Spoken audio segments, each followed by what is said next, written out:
What is up, everyone? It is Lucas here, back with another car review. Today I present to you this 2006 Peugeot 107.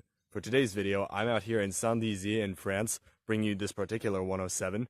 As always, we will start it up, show you the engine, as well as show you around the interior and the exterior of the car. So without further ado, let's go ahead and get started.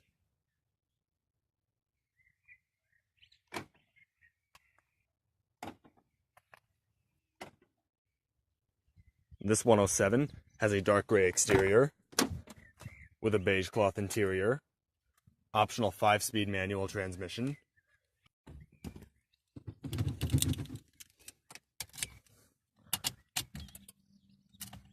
This 107 has 118,000 kilometers.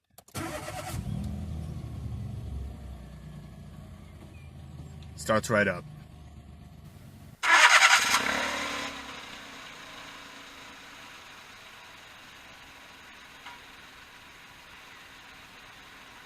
Alright, let's go ahead and cut on the headlights, fog lights, and hazards. Does have power windows. They aren't automatic though, unfortunately. Alright, let's go ahead and check out the exterior of the 107. Around the exterior of the 107, you have body-colored mirrors, door handles, turn signals on the front fenders, your radio antenna up above. Your fuel cap is on the driver's side.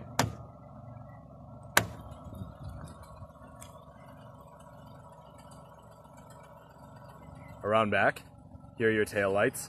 You have your Peugeot, as well as 107 badging. Your third brake light up above.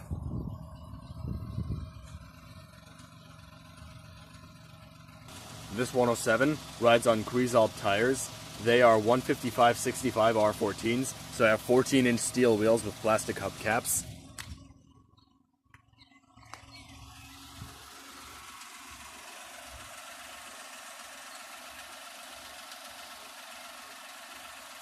Up front, halogen headlights, your 107 front grille. You only have one wiper up front.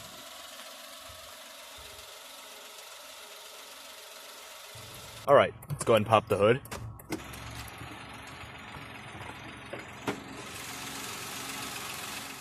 This 107 is powered by a 1-liter, dual overhead cams, 12 valves, naturally aspirated inline 3-cylinder engine. It produces 69 horsepower at 6,000 RPM and 69 pound-feet of torque at 3,600 RPM. It does 0 to 60 in 13.7 seconds and has a top speed of 98 miles an hour or 158 kilometers an hour. It has a 35-liter or 9.2 gallon fuel tank and is estimated to get 5.5 liters per 100 kilometers in the city, 4.1 highway, and 5 combined. In miles per gallon, that is 43 city, 58 highway, and 47.5 combined. The 107 is front-wheel drive. As far as transmission options, it is available with a 5-speed manual or a 5-speed semi-automatic. This one has the manual. To shift into reverse, push the shifter all the way to the right and down.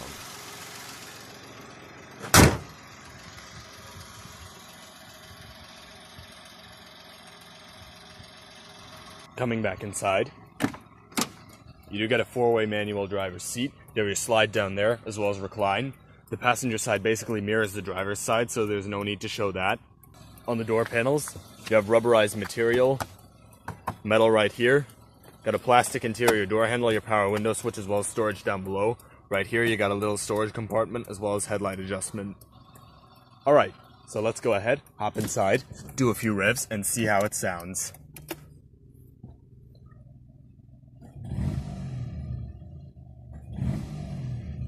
Whoa, this thing vibrates like crazy when it revs.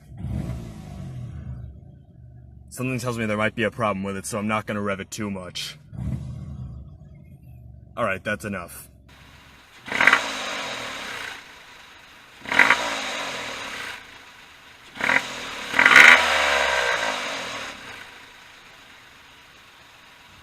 Alright, let's go ahead and shut the door, as well as roll the window up. You also have your manual mirror adjustment right over here. Starting over here, you do have a little bit of storage up above. Right here is your radio.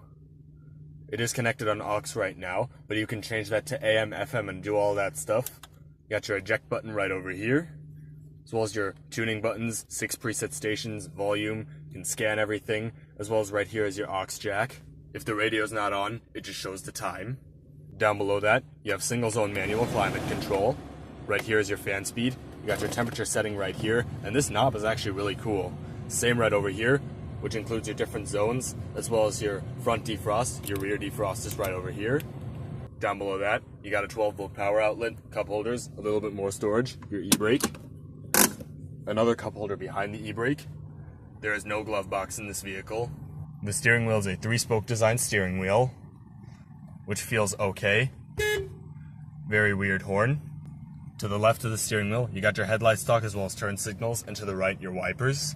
The steering wheel is also manually tilting only, and for some reason, whenever you let it go, it just falls right down there.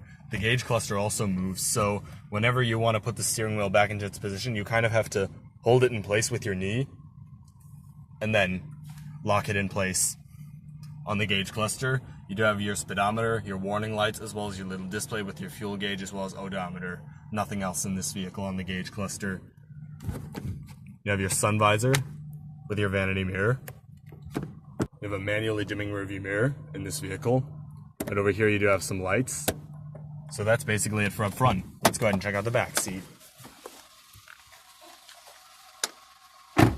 To get into the back seat of the 107, you just push this lever back like this. Seat flips forward and moves all the way forward for you. Now hopping inside, go ahead and move the seat back right here.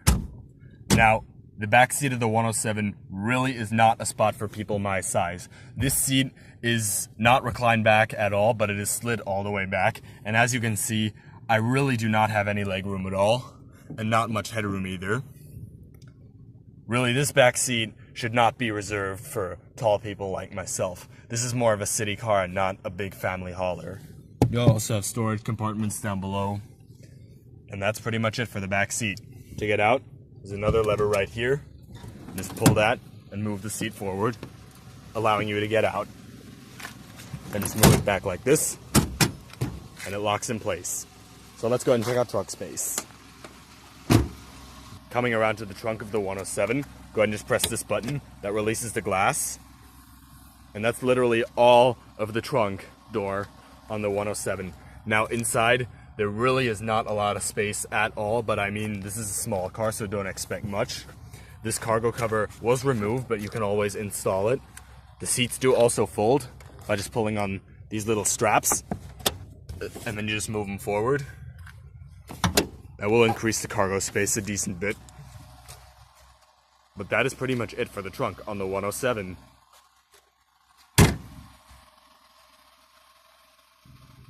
Alright, so that's basically it for the entire car. Let's go ahead and shut it down.